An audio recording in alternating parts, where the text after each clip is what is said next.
नमस्कार, मैं doctor Mukhopadhyay, sports injuries and arthroscopy surgeon, और इस सीरीज में हम डिस्कस कर रहे हैं कार्टिलेज इंजरीज के बारे में।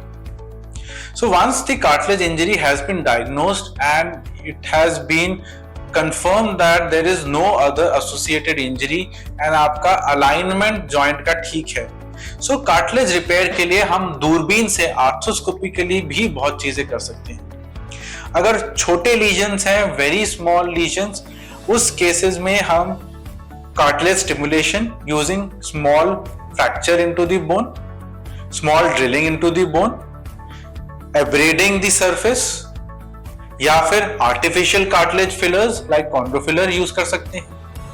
अगर आपका कार्टिलेज लीजन बड़ा है साइज में, तो हम नॉन वेट बेरिंग एरिया से कार्टिलेज लेके कार्टिलेज ट्रांसप्लांट भी कर सकते हैं, कार्टिलेज प्लग्स लगा सकते हैं, या फिर आपके कार्टिलेज को लेके उसको आउटसाइड लैब में कल्चर करके ग्रो करके वापस से उस लीजन में डाल सकते हैं एज अ ACI टेक्निक।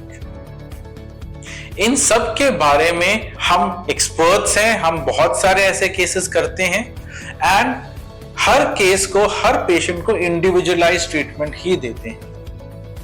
अगर साथ में आपका लिगामेंट इंजरी है या मेनिस्कस इंजरी है, उसको भी सेम ही सिटिंग में रिकंस्ट्रक्शन या रिपेयर किया जाता है and it is very important to add that stability to the joint when doing a cartilage procedure to prevent wear out of the new cartilage that is being formed.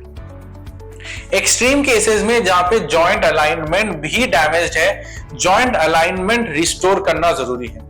Recently, in fact, I think last 2 से 3 हफ्ते पहले ही एक patient आए थे, marathon runner है, internationally भी काफी marathons दौड़ते हैं एंड ऑलमोस्ट प्रोफेशनल है इन दैट फील्ड।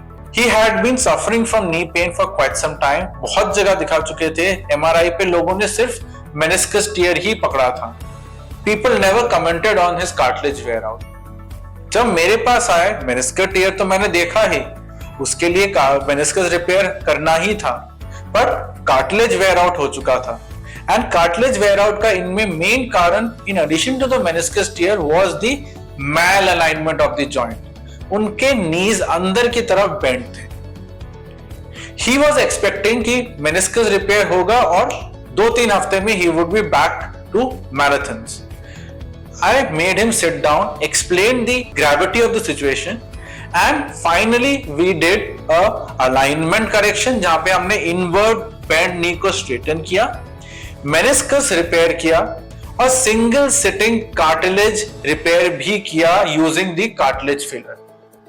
इनका रिहैबिलिटेशन डेफिनेटली स्लो हो गया, but his outcome would be significantly better. Meniscus and cartilage के बाद, एसीएल एंड कार्टिलेज के बाद, आइसोलेटेड कार्टिलेज के बाद, अलाइनमेंट करेक्शन एंड कार्टिलेज के बाद रिहैबिलिटेशन अलग अलग होते हैं।